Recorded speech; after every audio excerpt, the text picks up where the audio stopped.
হরে কৃষ্ণ। আজ 21শে আগস্ট 2024 ও 4ই ভাদ্র 1431 বুধবার। আজ আমি শ্রীমদ্ ভাগবতম পাঠ করছি।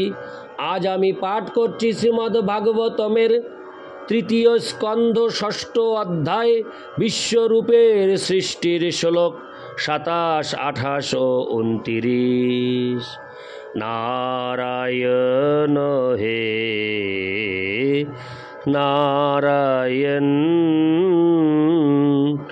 ভবভয় হরণম নারায়ণ।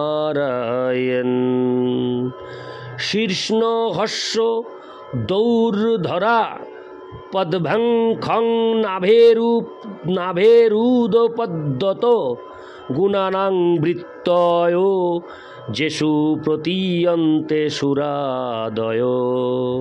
অনুবাদ: তারপর বিরাট রূপের মস্তক থেকে স্বর্গলোক প্রকাশিত হয়, পদোদয় থেকে পৃথিবী এবং নাভিদেশ থেকে আকাশ উৎপন্ন হয়।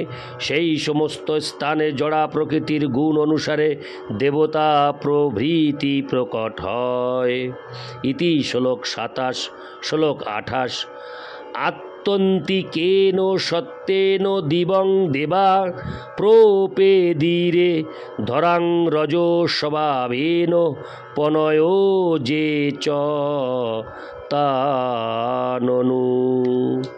অনুবাদ: সত্যগুণের সর্বোত্তম বৈশিষ্ট্য মণ্ডিত হয়ে দেবতারা স্বর্গলোকে অধিষ্ঠিত হয়, আর রজগুণের দ্বারা প্রভাবিত মানব তাদের অধীনস্থ জীবসহ পৃথিবীতে বাস করে। তাৎপর্য: ভগবদ্গীতায় 14-15 বলা হয়েছে যে যারা সত্যগুণে অতি উন্নত হয়ে বিকশিত হয়েছেন তারা স্বর্গলোকে উন্নীত হন, আর যারা রজগুণের দ্বারা অভিভূত তারা পৃথিবী আদি মধ্যবর্তী লোকে বাস করে।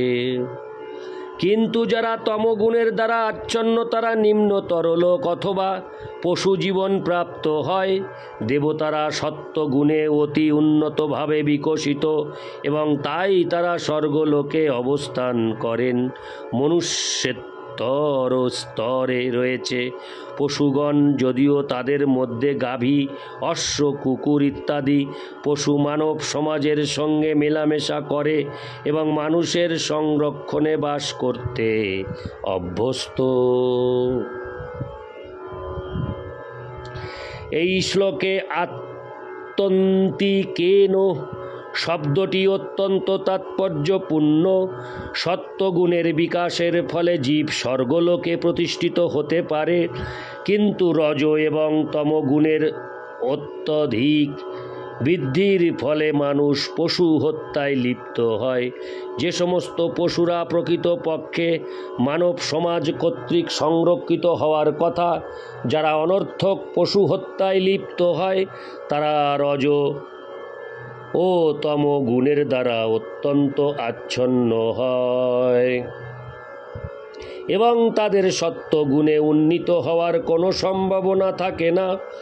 জীবনের নিম্ন স্তরে অধঃপতিত হওয়াই তাদের নিয়তি। বিভিন্ন লোকের উচ্চ এবং নিম্নতর স্থিতি নির্ধারিত হয় সেই সমস্ত স্থানে নিবাসকারী জীবদের শ্রেণী অনুসারে। ইতি শ্লোক 28। শ্লোক 29। তারতিয়েন স্বভাবেন ভগবন্নাভিমাশ্রিতা উভয়োরন্তরং বোম যে রুদ্র পার্শ্বদাঙ্গনা। অনুবাদ: যে সমস্ত জীব রুদ্রের পার্শ্বদ তারা জড়া প্রকৃতির তৃতীয় গুণ তমগুণের দ্বারা আচ্ছন্ন। তারা পৃথিবী এবং স্বর্গলোকের মধ্যবর্তী অন্তরিক্ষে অবস্থিত।